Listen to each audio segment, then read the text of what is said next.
ದೃಶ್ಯಗಳಲ್ಲಿ ಗಮನಿಸ್ತಾ ಇದ್ದೀವಿ. ಕದನ ವಿರಾಮ ಘೋಷಣೆಯಾದ ನಂತರ ಮೀಟಿಂಗ್ ಅನ್ನ ಮಾಡ್ತಾ ಇದ್ದಾರೆ ಮೋದಿ. ಪ್ರಮುಖ ದೃಶ್ಯಗಳಲ್ಲಿ ಗಮನಿಸ್ತಾ ಇದ್ದೀವಿ. ಕದನ ವಿರಾಮ ಘೋಷಣೆ ಆಗಿದೆ. ಈ ಸಂದರ್ಭದಲ್ಲಿ ಈ ಮೀಟಿಂಗ್ ಸಾಕಷ್ಟು ಮಹತ್ವವನ್ನ ಕೂಡ ಪಡೆದುಕೊಳ್ತಾ ಇರುವಂತದ್ದು. ಭಾರತ ಈಗ ತಾನು ಹಾಕುವಂತಹ ನಿಯಮಗಳನ್ನ ಪಾಕಿಸ್ತಾನ ಪಾಲನೆ ಮಾಡುತ್ತಾ ಇಲ್ವಾ ಗೊತ್ತಿಲ್ಲ. ಬಟ್ ಮೇ 12ಕ್ಕೆ ಮಹತ್ವದ ತೀರ್ಮಾನವನ್ನ ತೆಗೆದುಕೊಳ್ಳುವಂತಹ ಸಾಧ್ಯತೆ ಇದೆ. ಮೂರು ಮುಖ್ಯಸ್ಥರು ಏನಿದ್ದಾರೆ ಅವರೆಲ್ಲರೂ ಕೂಡ ಈ ಒಂದು ಮೀಟಿಂಗ್ ಅಲ್ಲಿ ಭಾಗಿಯಾಗಿದ್ದಾರೆ. ದೃಶ್ಯಗಳಲ್ಲಿ ಗಮನಿಸ್ತಾ ಇದ್ದೀವಿ. ಏನ್ ನಿರ್ಧಾರಗಳನ್ನ ತೆಗೆದುಕೊಳ್ತಾರೆ. ಮೋಸ್ಟ್ಲಿ ಯುದ್ಧ ಆಗುತ್ತೆ ಅನ್ನುವಂತಹ ನಿರೀಕ್ಷೆ ಇತ್ತು.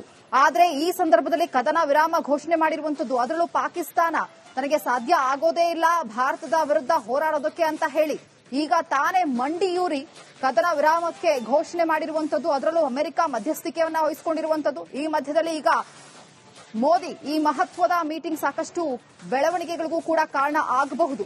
ಒಂದು ವೇಳೆ ಭಾರತ ಇದಕ್ಕೆ ಅಸ್ತು ಅನ್ನಬಹುದಾ ಅಥವಾ ಮುಂದೆ ಯಾವ ರೀತಿಯಾದಂತಹ ಸಿಚುಯೇಷನ್ ಕ್ರಿಯೇಟ್ ಆಗಬಹುದು ಅನ್ನುವಂತಹ ಕುತೂಹಲ ಕೂಡ ಇದು ಜಾರಿ ಆಗ್ತಾ ಇದೆ.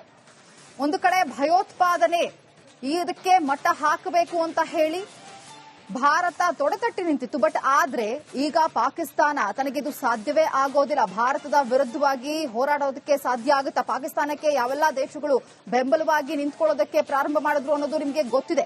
ಟರ್ಕಿ ಕೂಡ ಈ ಮಧ್ಯದಲ್ಲಿ ಪ್ರವೇಶವನ್ನ ಮಾಡಿತು. ಅದರ ಮಧ್ಯದಲ್ಲಿ ಬೇರೆ ಬೇರೆ ದೇಶಗಳಿಂದ ತಂದಂತಹ ವೆಪನ್ಸ್ಗಳ ಮುಖಾಂತರವಾಗಿ ಭಾರತದ ಮೇಲೆ ಯಾವ ರೀತಿಯಾಗಿ ದಾಳಿ ಮಾಡೋದಕ್ಕೆ ಮುಂದಾಯಿತು ಭಾರತ ಅನ್ನೋದು ಕೂಡ ನಿಮಗೆ ಗೊತ್ತಿದೆ. ಈ 2-3 ದಿನಗಳಿಂದ ಏನೆಲ್ಲಾ ಬೆಳವಣಿಗೆಗಳು ಆಯಿತು ಅಂತ ಹೇಳಿ ಈ ಮಧ್ಯದಲ್ಲಿ ಈಗ ಮೋದಿ ಈಗ ಮೀಟಿಂಗ್ ಮಾಡ್ತಾ ಇರುವಂತದ್ದು ಸಾಕಷ್ಟು ಕುತೂಹಲಕ್ಕೆ ಕೂಡ ಕಾರಣ ಆಗ್ತಾ ಇದೆ. ದೃಶ್ಯಗಳಲ್ಲಿ ಗಮನಿಸ್ತಾ ಇದ್ದೀವಿ. ರಾಜನಾಥ್ ಸಿಂಗ್ ಇದ್ದಾರೆ. ದಂಡನಾಯಕರು ಅಂತ ಏನ್ ಕರಿತೀವಿ ಆ 3 ಇದರ ದಂಡನಾಯಕರು ಕೂಡ ಈ ಒಂದು ಮೀಟಿಂಗ್ ಅಲ್ಲಿ ಭಾಗಿಯಾಗಿದ್ದಾರೆ. ಏನ್ ನಿರ್ಧಾರಗಳನ್ನು ತೆಗೆದುಕೊಳ್ತಾರೆ, ಈ ಕದನ ವಿರಾಮ ಯಾವ ರೀತಿಯಾಗಿ ಮುಂದಿನ ಹೆಜ್ಜೆ ತೆಗೆದುಕೊಳ್ಳುತ್ತೆ. ಅದರಲ್ಲೂ ಮೇ 12ನೇ ತಾರೀಕು ಪ್ರಮುಖವಾದಂತಹ ನಿರ್ಧಾರ, ಮಹತ್ವದ ಸಭೆ ಕೂಡ ಇದೆ. ಆ ಮಹತ್ವದ ಸಭೆಯಲ್ಲಿ ಏನ್ ನಿರ್ಧಾರ ಆಗಬಹುದು, ಮುಂದೆ ಏನೆಲ್ಲ ಹೆಜ್ಜೆ ಇಡಬೇಕಾಗತ್ತೆ, ಏನೆಲ್ಲ ಕ್ರಮಗಳನ್ನ ತೆಗೆದುಕೊಳ್ಬೇಕಾಗತ್ತೆ ಅನ್ನುವುದರ ಕುರಿತಾಗಿ ಈ ಒಂದು ಸಭೆ ಸಾಕಷ್ಟು ಮಹತ್ವವನ್ನ ಕೂಡ ಪಡೆದುಕೊಳ್ತಾ ಇದೆ. ವಿಷಯದಲ್ಲಿ ಗಮನಿಸ್ತಾ ಇದ್ದೀವಿ ಯಾರೆಲ್ಲ ಮೀಟಿಂಗ್ ಅಲ್ಲಿ ಭಾಗಿಯಾಗಿದ್ದಾರೆ ಅಂತ ಹೇಳಿ. ಮೇ 12ಕ್ಕೆ ನಡೆಯಲಿರುವಂತಹ ಮಹತ್ವದ ಸಭೆಗೂ ಮುನ್ನ ಈಗ ಕದನ ವಿರಾಮ ಘೋಷಣೆಯಾದ ಅಂದ್ರೆ 5 ಗಂಟೆಯಿಂದ ಈ ಒಂದು ಕದನ ವಿರಾಮ ಜಾರಿ ಆಗಿರುವಂತದ್ದು. ಈ ಮಧ್ಯದಲ್ಲಿ ಇದಾದ ನಂತರ ಈಗ ಮೋದಿ ಫಸ್ಟ್ ಮೀಟಿಂಗ್ ಅನ್ನ ಕರೆದಿದ್ದಾರೆ. ಪ್ರಮುಖ ನಾಯಕರೆಲ್ಲರೂ ಕೂಡ ಅಲ್ಲಿ ಭಾಗಿಯಾಗಿರುವಂತದ್ದು. ಪ್ರಮುಖವಾದಂತಹ ಅಧಿಕಾರಿಗಳು ಕೂಡ ಆ ಒಂದು ಸಭೆಯಲ್ಲಿ ಭಾಗಿಯಾಗಿದ್ದಾರೆ. ಏನೆಲ್ಲ ನಿರ್ಧಾರಗಳನ್ನ ತೆಗೆದುಕೊಳ್ತಾರೆ ಈ ಒಂದು ಮೀಟಿಂಗ್ ಅಲ್ಲಿ, ಮುಂದೆ ಏನೆಲ್ಲ ಕ್ರಮವನ್ನ ತೆಗೆದುಕೊಳ್ಳಬಹುದು ಅನ್ನೋದರ ಕುರಿತಾಗಿ ಚರ್ಚೆ ಆಗ್ತಾ ಇದೆ.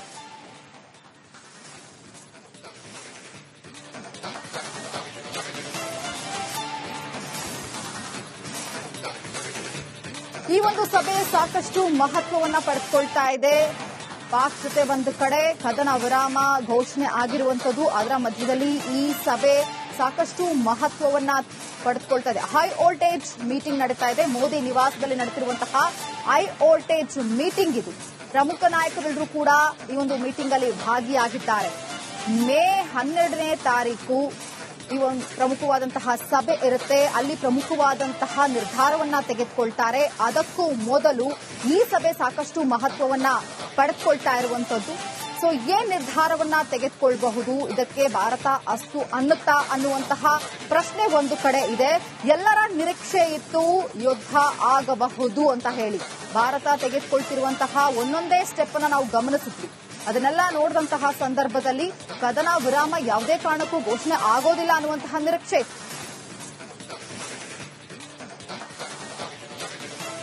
ದೃಶ್ಯಗಳಲ್ಲಿ ಗಮನಿಸ್ತಾ ಇದ್ದೀರಿ. ಇದೀಗ ಪ್ರಧಾನಿ ನರೇಂದ್ರ ಮೋದಿ ಅವರ ನಿವಾಸದಲ್ಲಿ ನಡೀತಾ ಇರುವ ಹೈ ವೋಲ್ಟೇಜ್ ಮೀಟಿಂಗ್, ಕದನ ವಿರಾಮದ ನಿರ್ಧಾರದ ನಂತರದಲ್ಲಿ ಪ್ರಧಾನಿಗಳ ನಿವಾಸದಲ್ಲಿ ನಡೀತಿರುವ ಮೀಟಿಂಗ್ ಆಗಿರೋದ್ರಿಂದ ಸಹಜವಾಗಿಯೇ ಒಂದಷ್ಟು ಕುತೂಹಲ ಇದೆ. ಮೇ 12ನೇ ತಾರೀಕು ಮಾತುಕತೆ. ಹಾಗಾದ್ರೆ ಮೇ 12ನೇ ತಾರೀಕು ಯಾವ ರೀತಿಯಾದ ಮಾತುಕತೆ ಮಾಡಬೇಕು ಅನ್ನೋದ್ರ ಬಗ್ಗೆ ಏನಾದ್ರೂ ಇಲ್ಲಿ ಚರ್ಚೆ ಆಗ್ತಾ ಇದೆಯಾ, ಅಥವಾ ಇಷ್ಟು ದಿನಗಳ ಕಾಲ ಭಾರತ ನಡೆಸಿದಂತಹ ಪ್ರತಿದಾಳಿ, ಪಾಕಿಸ್ತಾನಕ್ಕಾಗಿರುವ ಆಘಾತ, ಇದರ ಡೀಟೇಲ್ಸ್ ಅನ್ನ ಪ್ರಧಾನಿ ನರೇಂದ್ರ ಮೋದಿ ಅವರು ಚರ್ಚೆ ಮಾಡ್ತಿದ್ದಾರಾ? ಅನೇಕ ಕುತೂಹಲಕ್ಕೆ ಕಾರಣವಾಗಿದೆ ಪ್ರಧಾನಿ ನರೇಂದ್ರ ಮೋದಿ ಅವರ ನಿವಾಸದಲ್ಲಿ ನಡೀತಾ ಇರುವ ಈ ಒಂದು ಮಹತ್ವದ ಸಭೆ. ಸಹಜವಾಗಿ ಪಹಲ್ಗಾಮ್ ದಾಳಿ ಬಳಿಕ ಪ್ರಧಾನಿ ನಿವಾಸದಲ್ಲಿ ಆದ ಈ ರೀತಿಯ ಸಭೆಯ ಇನ್ ಡೀಟೇಲ್ಡ್ ಮಾಹಿತಿ ಬಹಿರಂಗ ಆಗಿಲ್ಲ, ಆಗೋದು ಇಲ್ಲ. ಆದ್ರೆ ನಿರ್ಧಾರ ಅಂತ ಹೇಳಿ ಈ ಮೀಟಿಂಗ್ ನ ಸಂದರ್ಭದಲ್ಲಿ ಯಾವ ರೀತಿಯಾಗಿ ನಿರ್ಧಾರಗಳನ್ನ ಕೈಗೊಳ್ಳಲಾಗತ್ತೆ ಅದನ್ನ ಪ್ರಕಟ ಮಾಡಲಾಗತ್ತೆ. ಫಾರ್ ಎಕ್ಸಾಂಪಲ್, ಪ್ರಧಾನಿಗಳ ನೇತೃತ್ವದಲ್ಲಿ ನಡೆದ ಸಭೆಯಲ್ಲೇನೆ ಸೇನೆಗೆ ಫ್ರೀ ಹ್ಯಾಂಡ್ ಕೊಡುವ ನಿರ್ಧಾರವನ್ನ ಕೈಗೊಳ್ಳಲಾಗಿತ್ತು.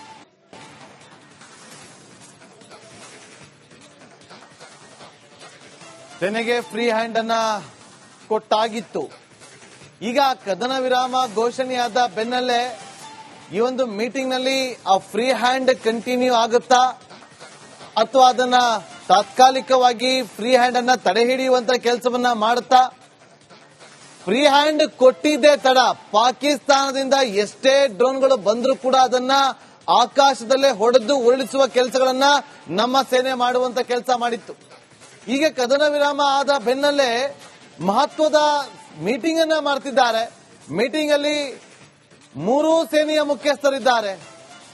ರಕ್ಷಣಾ ಸಚಿವರಾದಂತಹ ರಾಜನಾಥ್ ಸಿಂಗ್ ಅವರಿದ್ದಾರೆ, ವಿದೇಶಾಂಗ ಸಚಿವರಾಗಿರುವಂತಹ ಜೈಶಂಕರ್ ಅವರಿದ್ದಾರೆ, ಭದ್ರತಾ ಸಲಹೆಗಾರರಾಗಿರುವಂತಹ ಅಜಿತ್ ಧೋವಲ್ ಕೂಡ ಇರೋದನ್ನ ಗಮನಿಸಬಹುದು. ಫಾರಿನ್ ಸೆಕ್ರೆಟರಿ ಮಿಸ್ರಿ ಅವರು ಕೂಡ ಅಲ್ಲಿದ್ದಾರೆ. ಇವರೆಲ್ಲರ ಜೊತೆ ಮಾತುಕತೆಯನ್ನು ನಡೆಸುತ್ತಿದ್ದಾರೆ. 12ನೇ ತಾರೀಕು ಒಂದು ಮಹತ್ವದ ಮಾತುಕತೆ ನಡೆಯುತ್ತೆ. ಈಗ ಕದನ ವಿರಾಮ ಆದ್ರೆ 12ನೇ ತಾರೀಕು ನಡೆಯುವಂತಹ ಮಾತುಕತೆ ಫಲಪ್ರದ ಆದ್ರೆ ಮಾತ್ರ, ಭಾರತದ ಡಿಮ್ಯಾಂಡ್ಗೆ ಪಾಕಿಸ್ತಾನ ಒಪ್ಪಿಕೊಂಡ್ರೆ ಮಾತ್ರ ಇದೆಲ್ಲವೂ ಕೂಡ ಶಾಂತಿಯುತವಾಗಿ ಮುಂದುವರಿತೆ. ಒಂದು ವೇಳೆ ಅದಕ್ಕೆ ಒಪ್ಪದೇ ಇದ್ರೆ ಈಗ ಅನಿವಾರ್ಯ ಪಾಕಿಸ್ತಾನಕ್ಕೆ ತಾನಾಗೆ ಹೋಗಿ ಅಮೆರಿಕದ ಮುಂದೆ ಮಂಡಿಯೂರಿ ಬೇಡಿಕೊಂಡಿದೆ, ಕದನ ವಿರಾಮ ಘೋಷಣೆ ಮಾಡಿಸಿ, ದಯವಿಟ್ಟು ನಮ್ಮ ಮೇಲೆ ದಾಳಿಯನ್ನು ಮಾಡೋದನ್ನ ನಿಲ್ಲಿಸೋದಕ್ಕೆ ಹೇಳಿ ಭಾರತಕ್ಕೆ ಅಂತೇಳಿ ಅವರಾಗವರೇ ಬೇಡಿಕೆಯನ್ನ ಇಟ್ಟಿದ್ದಾರೆ. ಹಾಗಾಗಿ ಭಾರತ ಯಾವ ರೀತಿಯಾದಂತಹ ಡಿಮ್ಯಾಂಡ್ ಅನ್ನು ಇಡುತ್ತೆ ಅದಕ್ಕೆ ಪಾಕಿಸ್ತಾನ ಒಪ್ಪಿಕೊಳ್ಳಲೇಬೇಕಾದಂತಹ ಸಂದರ್ಭದಲ್ಲಿದ್ದಾರೆ. ಈಗ ಆಲ್ರೆಡಿ ಸಿಂಧು ನದಿ ಒಪ್ಪಂದ ರದ್ದಾಗಿತ್ತು, ಅದು ಹಾಗೆ ಕಂಟಿನ್ಯೂ ಇರುತ್ತೆ. ವಾಣಿಜ್ಯ ವಹಿವಾಟು ಇರೋದಿಲ್ಲ ಪಾಕಿಸ್ತಾನದ ಜೊತೆಯಲ್ಲಿ. ಅದೇ ರೀತಿಯಾಗಿ ಭಾರತದ ವಾಯು ಪ್ರದೇಶದ ಒಳಗಡೆ ಪಾಕಿಸ್ತಾನದ ಯಾವುದೇ ವಿಮಾನಗಳು ಹಾರಾಟವನ್ನ ಮಾಡುವಂತಿಲ್ಲ. ಜೊತೆಗೆ ಭಾರತದಲ್ಲಿರುವಂತಹ ಪಾಕಿಸ್ತಾನಿಗಳು ತಮ್ಮ ವೀಸಾ ಮುಗಿದ ಮೇಲೆ ವಾಪಸ್ ಹೋಗಬೇಕಿತ್ತು. ತುಂಬಾ ಜನ ಇಲ್ಲೇ ಇದ್ದಾರೆ, ಅವರು ಕೂಡ ವಾಪಸ್ ಹೋಗಲೇಬೇಕು. ಅದರಲ್ಲೂ ಕೂಡ ಯಾವುದೇ ರೀತಿಯಾದಂತಹ ಬದಲಾವಣೆ ಇಲ್ಲ ಅಂತೇಳಿ ವಿದೇಶಾಂಗ ಸಚಿವಾಲಯ ಮಾಹಿತಿಯನ್ನು ಕೊಟ್ಟಿತ್ತು. ಈ ಮಾಹಿತಿ ಕೊಟ್ಟ ಬೆನ್ನಲ್ಲೇ ಮಹತ್ವದ ಮೀಟಿಂಗ್ ಈಗ ಪ್ರಧಾನಿ ಅವರ ನಿವಾಸದಲ್ಲಿ ನಡೀತಾ ಇದೆ. ಈ ಮೀಟಿಂಗ್ ಅಲ್ಲಿ ಏನೆಲ್ಲ ತೀರ್ಮಾನವನ್ನ ತೆಗೆದುಕೊಳ್ಳಲಾಗುತ್ತೆ ಅನ್ನೋದು ತೀವ್ರ ಕುತೂಹಲ ಕೆರಳಿಸ್ತಾ ಇದೆ. ನಮ್ಮ ಟಾರ್ಗೆಟ್ ಇದ್ದಿದ್ದು ಕೇವಲ ಉಗ್ರರ ನೆಲೆಗಳು ಮಾತ್ರ, ಅಲ್ಲಿನ ಸಾರ್ವಜನಿಕರಲ್ಲ, ಅಲ್ಲಿನ ಆಸ್ತಿ ಪಾಸ್ತಿಗಳಲ್ಲ, ಪಾಕಿಸ್ತಾನದ ಮಿಲಿಟರಿ ಅಲ್ಲ ಅಂತೇಳಿ ಪದೇ ಪದೇ ಭಾರತ ಹೇಳ್ಕೊಂಡು ಬರ್ತಾ ಇತ್ತು. ಭಾರತ ಮತ್ತು ಪಾಕಿಸ್ತಾನದ ಮಧ್ಯೆ ಕದನ ವಿರಾಮ ಘೋಷಣೆ ಆಗಿದೆ. ಇದರ ಬೆನ್ನಲ್ಲೇ ಪ್ರಧಾನಿ ನರೇಂದ್ರ ಮೋದಿ ಅವರ ನಿವಾಸದಲ್ಲಿ ಹೈ ವೋಲ್ಟೇಜ್ ಸಭೆ ನಡೀತಾ ಇದೆ. ರಾಜನಾಥ್ ಸಿಂಗ್ ಅವರಿದ್ದಾರೆ, ಜೈಶಂಕರ್ ಅವರಿದ್ದಾರೆ, ಅಜಿತ್ ಧೋವಲ್ ಅವರಿದ್ದಾರೆ, ಸೇನಾ ಪಡೆಗಳ ಮುಖ್ಯಸ್ಥರಾಗಿರುವಂತಹ ಸಿಡಿಎಸ್ ಚೌಹಾಣ್ ಅವರು ಕೂಡ ಇದ್ದಾರೆ. ಅವರ ಜೊತೆಯಲ್ಲಿ ಚರ್ಚೆಯನ್ನು ನಡೆಸಿದ್ದಾರೆ ಪ್ರಧಾನಿ ನರೇಂದ್ರ ಮೋದಿ ಅವರು. ಇಲ್ಲಿ ಯಾವ ರೀತಿಯಾದಂತಹ ಬ್ಲೂ ಪ್ರಿಂಟ್ ಅನ್ನ ಇಟ್ಕೊಂಡ್ ಬಂದಿದ್ರು ಇರ್ತಾರೆ ಅನ್ನೋದು ಕುತೂಹಲ ಇದೆ. ಅಜಿತ್ ಧೋವಲ್ ಅವರು ಏನ್ ತಿಳಿಸ್ತಾರೆ, ಈಗ ಕದನ ವಿರಾಮ ಆಗಿದೆ, ಕದನ ವಿರಾಮ ಘೋಷಣೆ ಆಗ್ತಾ ಇದಂತೆ ಇಲ್ಲಿಗೆ ಸುಮ್ಮನೆ ಆಗಬೇಕಾ? ಅವರು ಒಂದು ಬುಲೆಟ್ ಅನ್ನು ಹಾರಿಸಿದ್ರೆ ನಮ್ಮ ಕಡೆಯಿಂದ 100 ಬುಲೆಟ್ಗಳು ಹೋಗ್ತವೆ. ಈಗ ಅದಕ್ಕೆ ತಾತ್ಕಾಲಿಕವಾಗಿ ಸ್ಟಾಪ್ ಮಾಡಿದ್ದಾರೆ.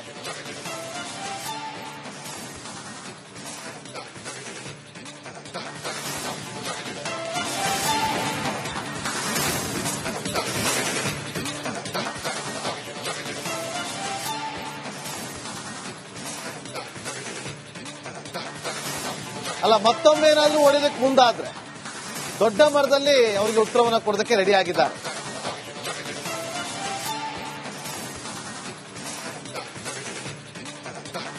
ಈ ಮೀಟಿಂಗ್ ಬಹಳ ಮಹತ್ವವನ್ನು ಪಡೆದುಕೊಂಡಿದೆ. 12ನೇ ತಾರೀಕು ಯಾವ ರೀತಿಯಾದಂತಹ ಮಾತುಕತೆಗೆ ಸಿದ್ಧರಾಗಬೇಕು ಅನ್ನೋದ್ರ ಬಗ್ಗೆ ಏನಾದ್ರೂ ಈ ಮೀಟಿಂಗ್ ನಲ್ಲಿ ಚರ್ಚೆ ಆಗ್ತಿದ್ಯಾ? ಗೊತ್ತಿಲ್ಲ, ಆಗ್ತಿರಬಹುದು, ನಿರೀಕ್ಷೆ ಅಂತೂ ಇದ್ದೇ.